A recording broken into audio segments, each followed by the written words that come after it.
오늘은 신명기서 1장 29절부터 33절 말씀을 가지고 31절에 나타났던 자기 아들을 아는 같이 너희를 감사해가지고 우리를 아누시는 하나님, 우리를 아누시는 하나님을 주기로 잠시 말씀에 있는 나누기를 원합니다. 내가 힘들 때 누군가 나를 살펴없이 안아준다면 그 힘듦이 눈물없이 녹아내릴 때도 있을 것입니다. 아이가 무서워 떨 때 부모가 와서 손을 꼭 잡아주고 안아주면 그 아이는 잠시 동안 무서워하겠지만 그 무서움을 떨쳐냅니다. 하나님은 우리의 아버지라고 말하더라고요. 진정 하나님이 나의 아버지라면 하나님께서 나를 살포시, 내가 힘들 때 나를 살포시 안으시는 이것을 얼마나 체험하고 살아갑니까? 진정 우리 하나님은 말로만 하나님이 아니에요. 세상에서 인간적으로 핏줄만 아버지가 아닙니다. 진정 우리 하나님은 우리를 아누실 뿐 아니라 오늘 말씀에 보면 30절에는 앞서서 행하시고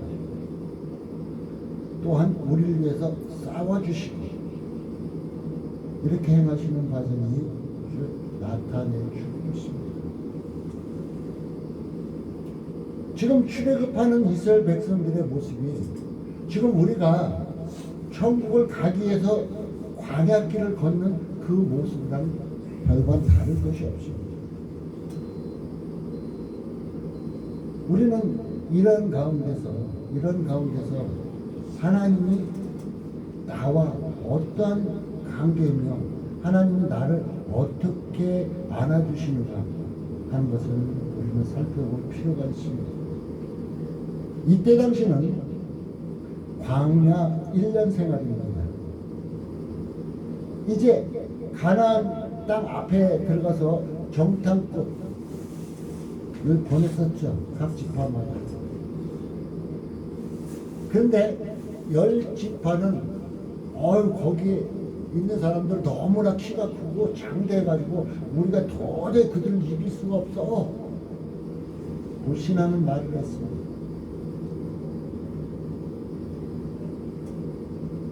완전히 시리에 빠져 있어요.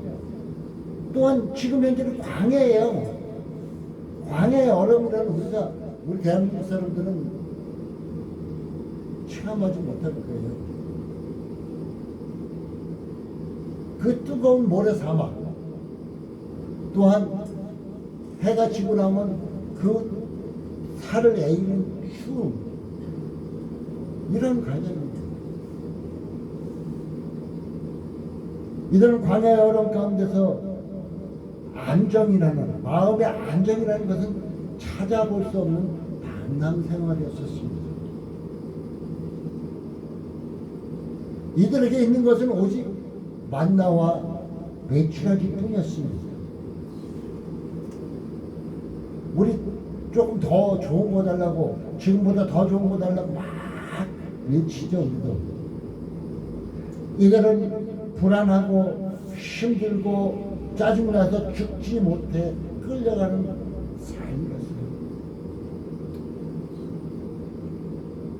이런 백성들의 삶 상태에서 모세는 하나님이 우리를 안아주신다.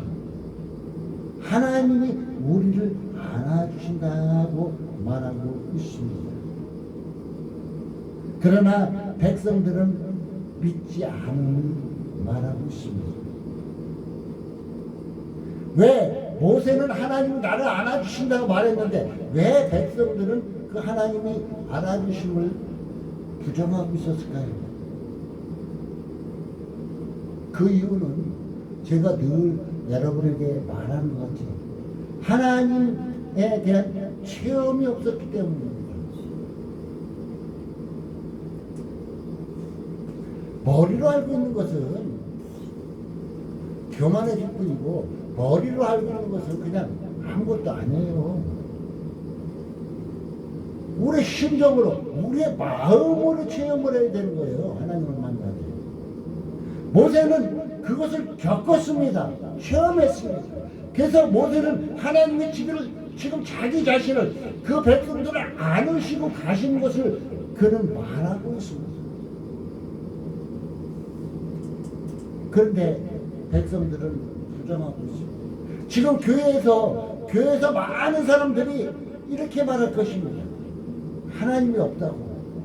하나님 내가 이렇게 부르짖는데도 하나님 그냥 듣고 계시지 않는다고. 근데 하나님께 이렇게 열심히 봉사하는데도 나에게 축복해 주시지 않는다고. 이렇게 말할 것입니다. 그런데 분명한 것은 하나님은 계시면서 하나님은 우리가 어려울 때 우리를 안고 가신다고 성경은 말해주고 있습니다.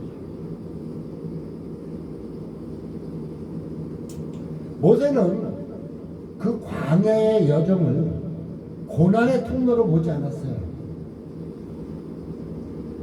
우리는 삶이 조금 어려운 그 고난이라고 외치죠.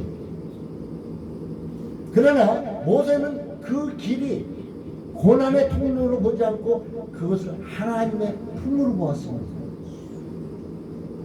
하나님의 인도하심을 바라보았다는 것입니다.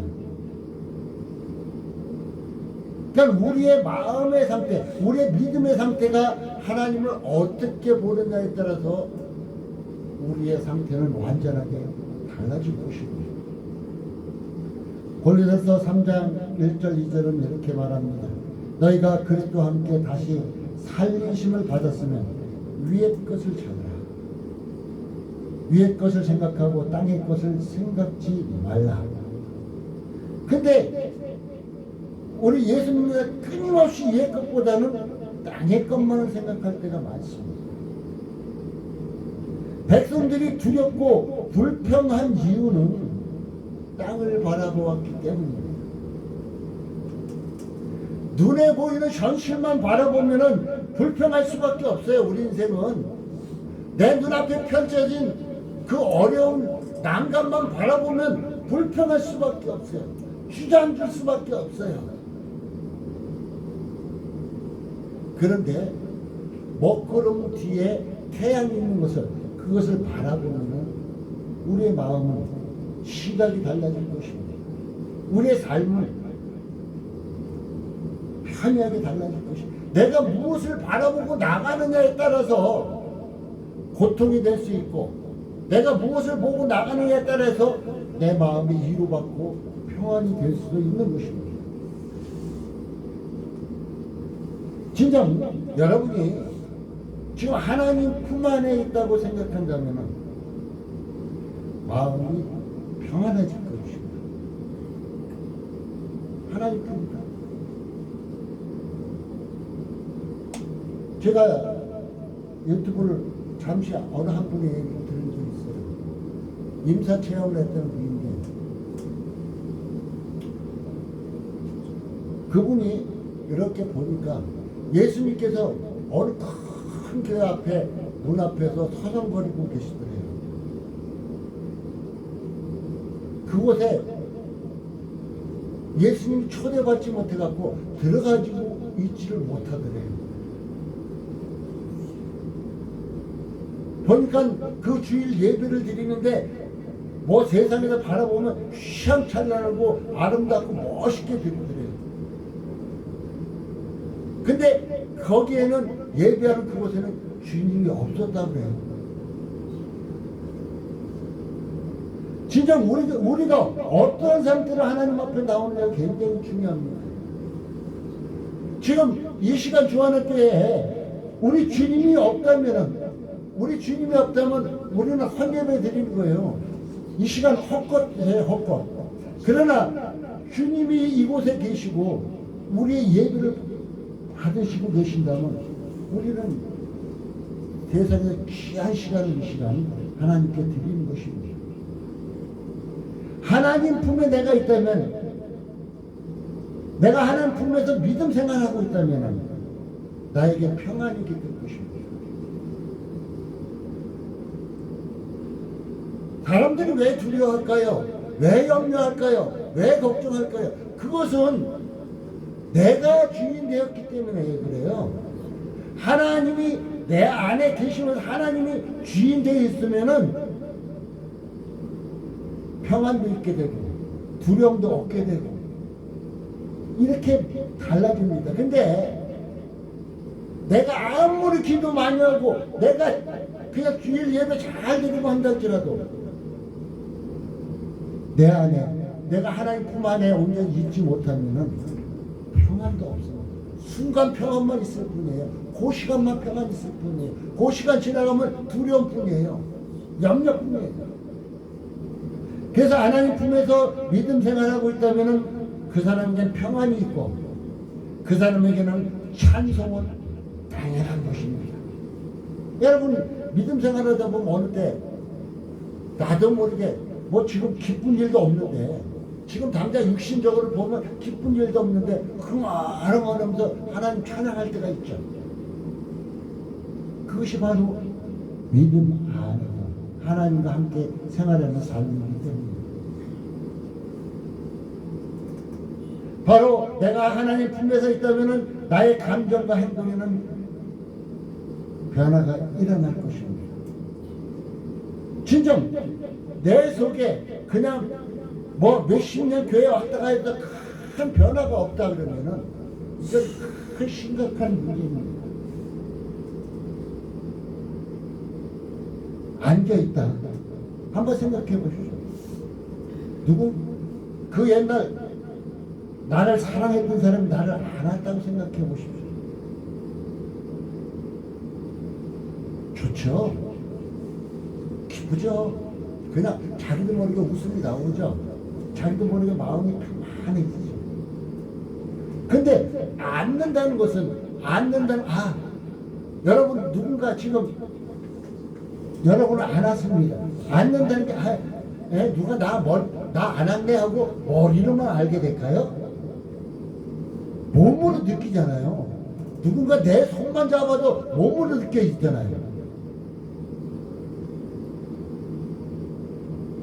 바로 하나님 품에 내가 안겨있다는 것은 머리로만 아는 게 아니라 내 몸으로 느껴진다는 거예요. 하나님이 나를 안고 계시구나. 포근함을 느끼게 된다는 것입니다. 바로 안겨있다는 것은 머리보다는 몸이 먼저 반응하는 것을 우리는 알 수 있지 않습니까? 어때요? 따스함을 느낄 수도 있고 나를 아는 사람의 치료도 느낄 수 있고 나를 아는 사람의 사랑도 느낄 수 있고 나를 아는 사람의 위로도 느낄 수 있고 여러 가지를 느낄 수가 있잖아요. 말로만 하는 것보다도 살포시 안아줄 때 그 한 사람은 더 알 수 있어. 우리가 알 수 있지 않습니까? 저는 여러분께서 진정 하나님이 여러분을 안으시는 이 체험을 늘 하시길 바라겠습니다. 그리고 우리 나를 안고 가시는 하나님께서는 우리를 위해서 싸우신다 그랬어요. 우리를 위해서 너희를 위해서 싸우신다. 30절 마지막 부분 얘기해 주고 있죠. 자, 그 가정이 어디까지 광야에서 아말렉이 쳐들어왔습니다. 그때 모세의 팔이 올라가면은 승리했고 모세의 팔이 내려갈 때는 패했습니다. 바로 이제 하나님을 의지하고 하나님께 전적으로 내어맡기고 기도할 때는 승리했다고 말해주고 있습니다. 그것이 아니고 내 힘을 의지하려 할 때는 실패했다는 것입니다. 우리는 기도에도 하나님께 맡겨버려야 돼요. 우리 기도할 때 하나님 내가 이렇게 기도하면 이렇게 응답해 주겠지, 저렇게 응답해 주겠지.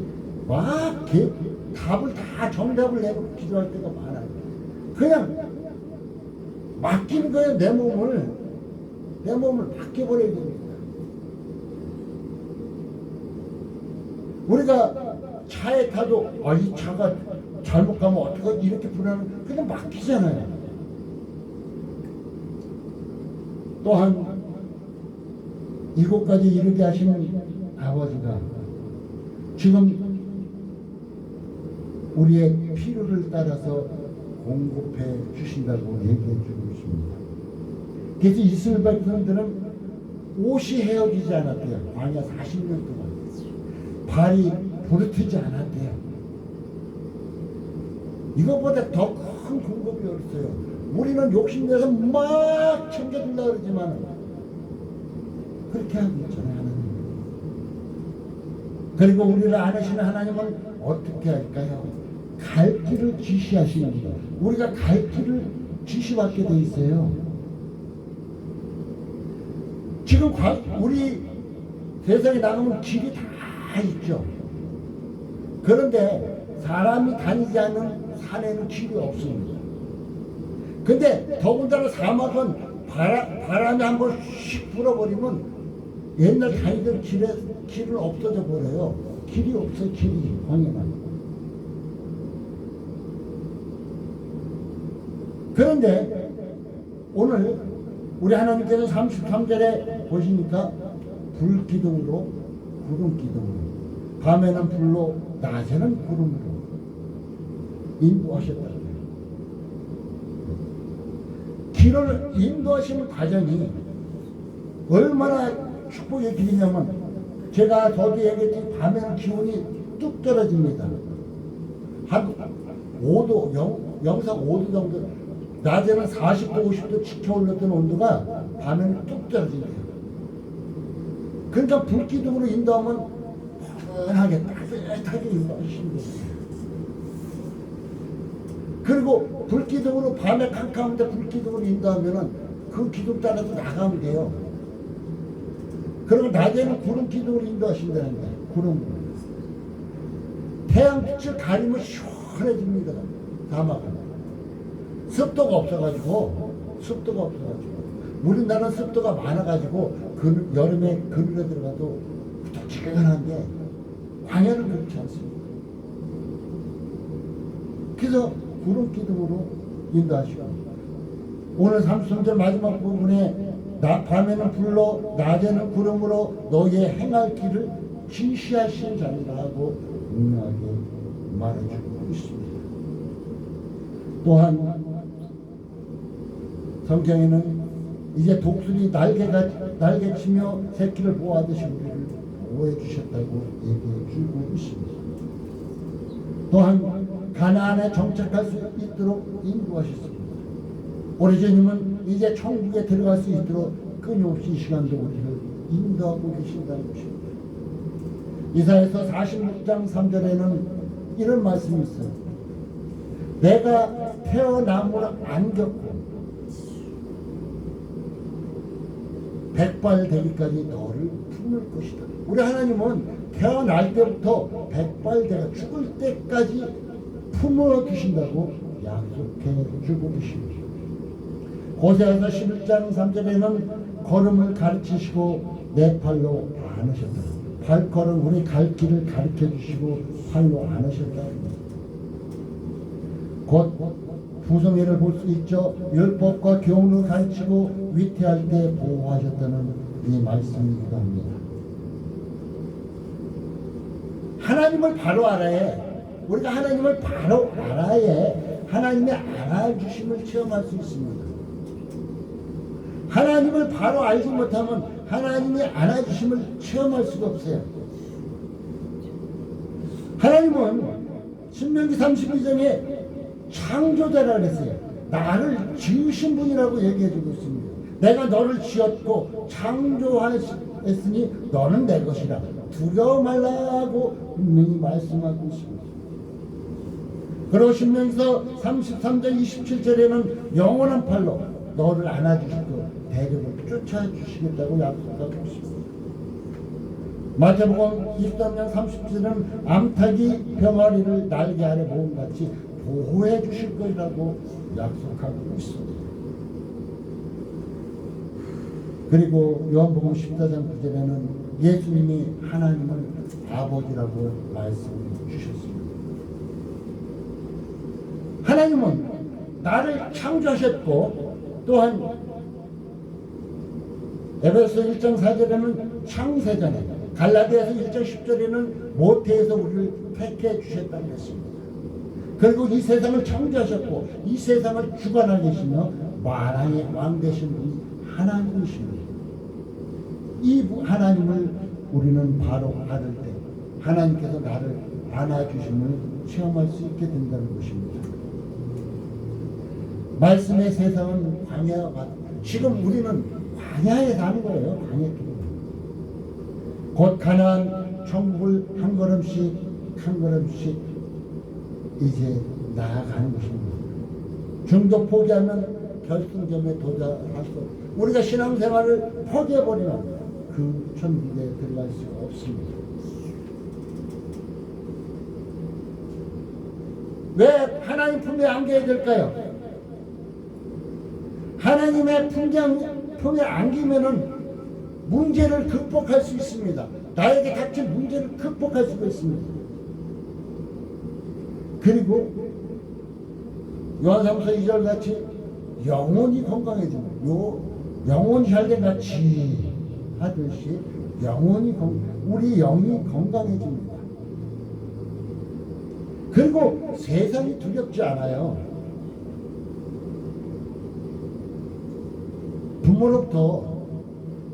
부모로부터 안겨있는 아이, 부모에게 꼭 안기고 사랑받으며 자란 아이는 아주 건강하게 잘 자랍니다. 그러나 부모의 사랑을 받지 못한 아이는 자라나면서 요즘 묻지마 폭행, 묻지마 살인, 묻지마 뭐 여러 가지 나타나죠. 대부분 부모의 사랑을 받은 사람과 부모의 사랑을 받지 못한 사람들이 사회에 진출해서 나타나는 환경은 극과 극으로 나타나고 있습니다. 그 사람들이 부모로부터 어떻게 어렸을 때 자랐는가를 환경을 보면은 그 사람들의 나중의 삶이 확연하게 보임을 볼 수가 있다는 것입니다. 이와 같이 우리가 하나님 품에 안겨있는 삶을 우리가 체험하며 살다 보면 우리의 영혼, 우리의 믿음은 건강해진다는 것입니다. 그리고 하나님은 여러분 아버지라 부르죠. 하나님을 아버지라 부를 때 가슴이 뭉클한 체험을 하신 적이 있나요? 제가 화요일날 기도 모임을 보면 아버지하고 많은 분들이 부릅니다. 그냥 주여 하고 그냥 소리만 내는 것인지 아니면 진정 그 아버지의 사랑, 하나님의 그 사랑을 가슴속에 뭉클함을 체험하면서 아버지라 부르고 있는지 한 번쯤 뒤돌아볼 시간입니다.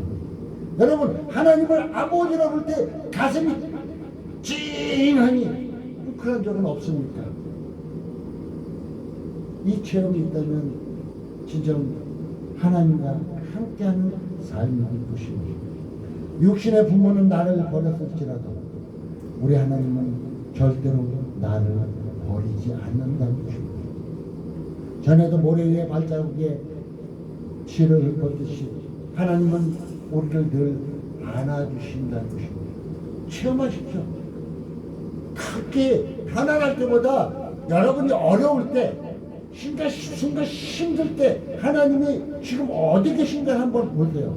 기도하면서 순간 잠시 기도하면서 하나님이 지금 어디 계신가. 아마 그 어려운 순간에 하나님은 여러분을 안고 계실 것입니다. 이것을 체험하라는 것입니다. 삶 중에 하나님이 아버지 되심을 성경에서 찾아 묵상하십시오. 차를 입에 머금고 향을 느끼듯이 성경을 통해서 아버지 되심을 한번 찾아서 묵상하면 하나님이 아버지가 되는구나 하는 것을 가슴속 깊이 느끼게 될 것입니다. 시편 1편 2절에는 죄하러 묵상하는 자는 복이 있다 그랬는데, 생각하고 묵상한다는 건 생각하고 고백하는 것입니다. 한 번쯤 성경 기자의 마음 상태가 되어보십시오. 제가 잠자기 전에 잠시 침대에 누워서 묵상합니다. 내가 오늘의 삶은 어떻다, 나의 삶이 무엇이 잘못됐는가, 무엇이 잘됐는가. 그러면 하나님께서 내 눈앞에 광경이 펼쳐집니다. 환한 빛의 광경이 펼쳐집니다. 어느 때는 내 몸까지 환하게 비칠 때가 있고, 어느 때는 저 멀리 희미하게 비칠 때도 있습니다. 그래서 저는 하나님, 이 환한 빛이, 이 환한 빛이 내 몸과 마음을 환하게 비추어 달라고 기도하기도 합니다. 하나님의 안아주심을 느끼려면 적당한 환경을 만드십시오. 부모와 자녀가 멀어질 수도 있고 가까워질 수 있습니다. 우리 어때요? 자녀들과 사이가 어느 땐 어떤 사연으로 멀어질 때가 있고, 어떠한 사연으로 인해서 가까워질 때가 있죠. 여러분 살면서 보면은 바로 하나님과 나와의 관계도 그럴 수 있습니다. 진정 여러분이 자녀들이 부모에게 아이 엄마가 아빠가 나한테 해준 게 뭐 있어 하고 소리 지르는 아이는 멀어질 수밖에 없어요. 그런데 그 자녀가 나를 키워주시고 나를 이렇게 보살펴 주시고 한 거 감사합니다 하는 자녀와는 가까워집니다. 그래서 저는 하나님의 안아주심을 느끼려면은 하나님의 자녀처럼 행동하라는 것입니다. 여러분이 하나님 아버지를 부른다면 하나님의 자녀처럼 행동하십시오. 품에 안긴 자녀, 여러분의 자녀들이 어렸을 때 여러분의 품에 안긴 자녀는 어떻게 했습니까? 그 자녀처럼 여러분이 하나님의 자녀처럼 행동하라는 것입니다. 기쁨, 평안, 믿음 다 나타날 것입니다. 그 아이는 어때요? 아빠가 그냥 손 내밀어서 무덤을 태워서 기뻐하고, 엄마 아빠가 걸어가면서 양손을 잡고 활짝 뛰게끔 하는 이런 것을 해도 기뻐. 아주 아이는 너무너무 기뻐하는 것을 볼 수가 있습니다. 왜? 부모와 함께 있으니까 더 기쁜 거야, 그 어린아이는.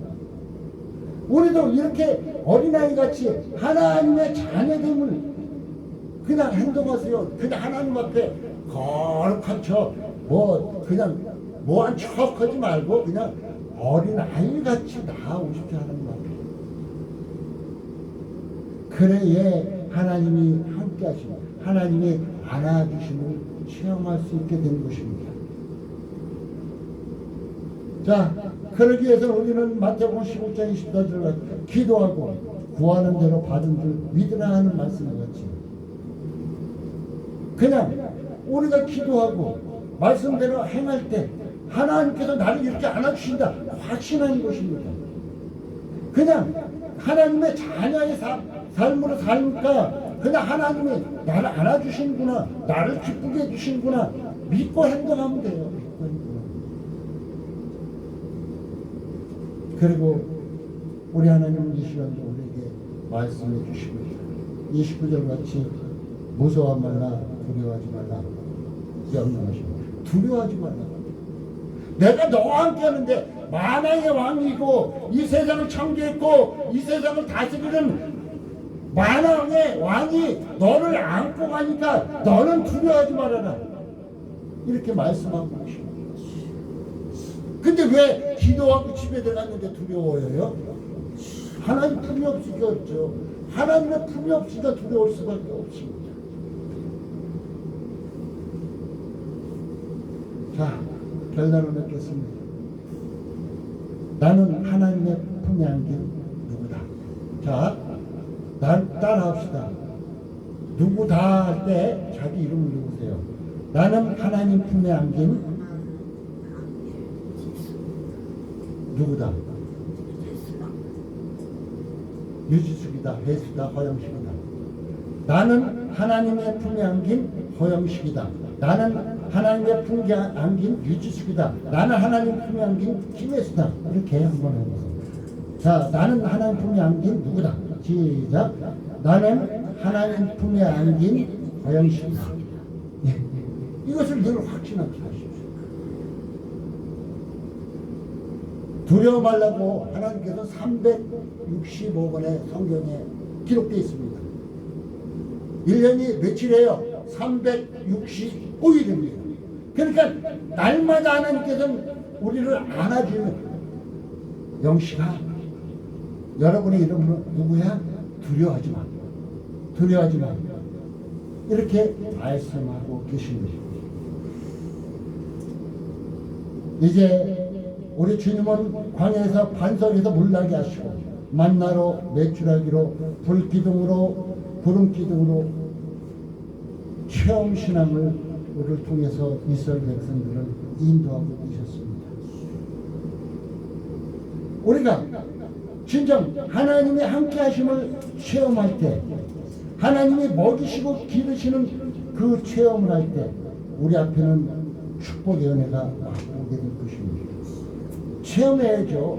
내 앞에 아무리 진수성찬을 갖다 놔도 그 고기다 하고 그 진수성찬이네 하고 머리는 알 수 있지만 내 손을 들어서 입에 들었을 때 이것이 무슨 맛이구나 한 것을 알 수 있잖아요. 하나님도 이렇게 체험해야 된다는 것입니다. 우리 사랑하는 성도 여러분, 이 시간 나는 하나님 품에 안겨서 사는가 아니면 내 멋대로 사는가 내 고집대로 사는가 한번 좀 살펴보시면서 올 2026년 올 한 해는 하나님의 품에 안겨 사는 진짜 행복자의 삶을 사는 여러분의 삶이 되어지기를 예수님의 이름으로 축복합니다. 기도합니다. 하나님 감사합니다. 오늘도 함께 하시고 도우시고 축복하시면 진정 감사